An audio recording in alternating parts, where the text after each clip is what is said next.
Now, before we start building the backend for it or working with the Spring AI, first let's understand how do you run this UI. Now, of course, as I mentioned before, we are not going to build this UI from scratch. I already have this project ready, and you will find the project in the resources. Now, once you get this project, basically you can do that with the help of cloning. So clone this project in any IDE which you love. So we can use VS Code here, and I'm using VS Code. Now in the VS Code, once you get your project, now this is a React application. The way you can know that is when you go to package.json, this is React, as you can see. Simple stuff, nothing fancy. We just got a layout where you see these things. In fact, I have stopped it, so I don't want to refresh this page, otherwise it will go. But if you observe, we got a text here. It doesn't matter what the text is. We got a text field here, or a text box where you can enter the prompt. And then you can click on this compare all models. Basically what it will do is it will send 3 different requests, one for OpenAI, one for Anthropic, and one for Ollama. Not to this particular models. It will send it to the backend. Now backend, which will build in Spring Boot Web, and that is responsible to connect with the models with the help of Spring AI. The UI is very simple. As I mentioned, you just enter. When you click on button, it will send a request, and whatever response you get, that response will be displayed in this box here. So I've stopped the server. So when I refresh this page, you can see it will give some error.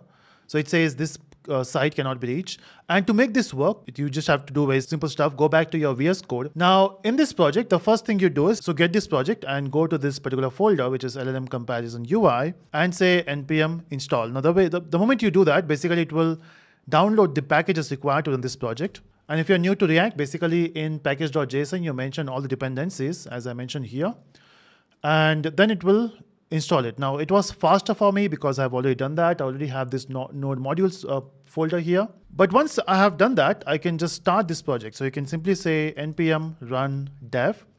Now when you do this, it will start the project, as you can see here. And when you click on this, it will open the UI, okay? Now whatever you search, what is Java, and when you click on compare models, I just hope this will not work. Is my backend still running? Oh, it's still running, okay.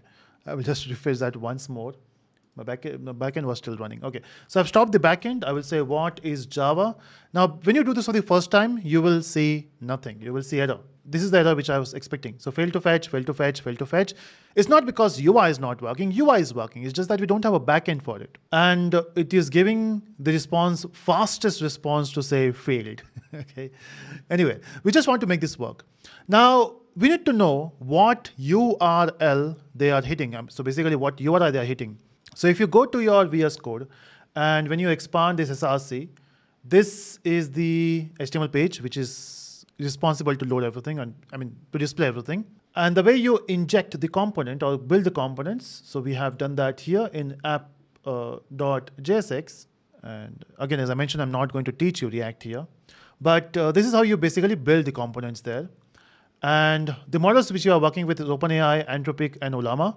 This name is fixed. Actually, it should be dynamic, but we just wanted to make it very simple. I can remove this if I want. Why to be very specific which model we are working with. So GPT-4, Cloud, and Gamma 2. So you can change it. So even if I'm using DeepSeek, it will be printing Gamma 2. It doesn't matter, but you know it now. Okay. So, and then when you go down, this is where basically we are. So when you click on that button, it is that handle submit. Right? It will send the request, and it will send the request 3 times to 3 different URIs. Now, what are the URIs we have? So if you go here, it will send the request to localhost 8080 API / the model name which we are sending request to.